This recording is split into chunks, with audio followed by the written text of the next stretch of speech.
안녕하세요. 해양안전캐스터 이로운입니다. 항해시 충돌 사고는 늘 주의해야 하지만 그중 소형어선은 중대형 선박에 비해 충돌 사고에 취약하고 사고가 났을 때 더 큰 피해가 생기기 쉽습니다.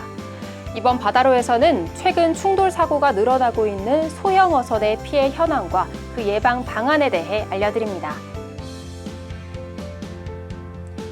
최근 5년 동안 10톤 미만의 소형어선의 충돌 사고는 총 1,153척으로 작년의 경우 전년 대비 19%가 증가한 238척이 피해를 입었습니다. 이 중 소형어선과 충돌한 상대 선박 유형은 어선 간의 충돌 사고가 71.7%로 가장 많았고 어선과 수상 레저기구 간, 어선과 일반선 간의 충돌 사고 또한 빈번히 발생했습니다. 인명피해의 경우 총 652명이 발생했는데요.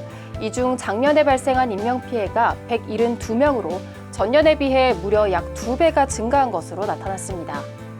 이는 소형 어선의 경우 충돌 사고로 인한 인명피해가 중대형 선박에 비해 크게 발생하고 있음을 알 수 있습니다.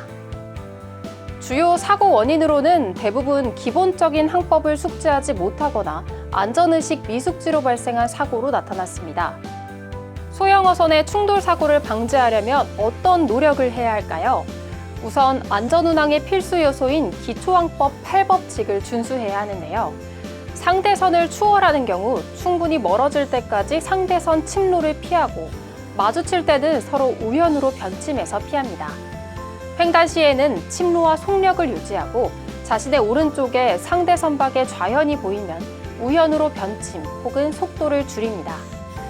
지정 항로인 경우 위험물 운송 선박 또는 흘수제약선의 진로 방해를 하지 않아야 합니다. 좁은 수로를 통과할 때는 선장이 직접 지휘하고 수심과 조류 등 항로상의 위험 요소를 확인해야 합니다. 야간 항해 중 좁은 수로를 통과할 때는 항해 당직 및 주변 경계 강화, 당직자 피로도 확인과 조정이 필요합니다. 방파제 통과 시 선박의 입항 및 출항 등에 관한 법률 제13조에 따라 출항선이 우선 이동하고 입항선은 대기해야 합니다. 마지막으로 술에 취한 상태에서의 근무와 조타 지시, 조작은 반드시 금지해야 합니다. 공단에서는 충돌 사고를 포함해 소형어선 해양사고 예방을 위해 여러 노력을 하고 있는데요. 매년 선박검사 이후 차기검사까지 소형어선의 지속적인 안전관리 체계를 유지하고 해양사고 예방을 위해 부산과 목포 등 19개 공단의 전문정비업체와 협업해 무상안전점검을 실시하고 있습니다. 그리고 지난 2년 동안 해양사고 다발 선적항과 영세 어촌계를 방문해 총 2,801척의 선박 안전진단 서비스를 실시했고 올해는 공단 지사, 출장소별 각 10척에서 90척의 소형어선을 대상으로 열화상 카메라, 축전지 복합 진단기 등을 활용한 정밀점검도 실시하고 있습니다. 이와 병행해 종사자에게 충돌 사고 예방을 위한 기초항법을 교육하고 있습니다.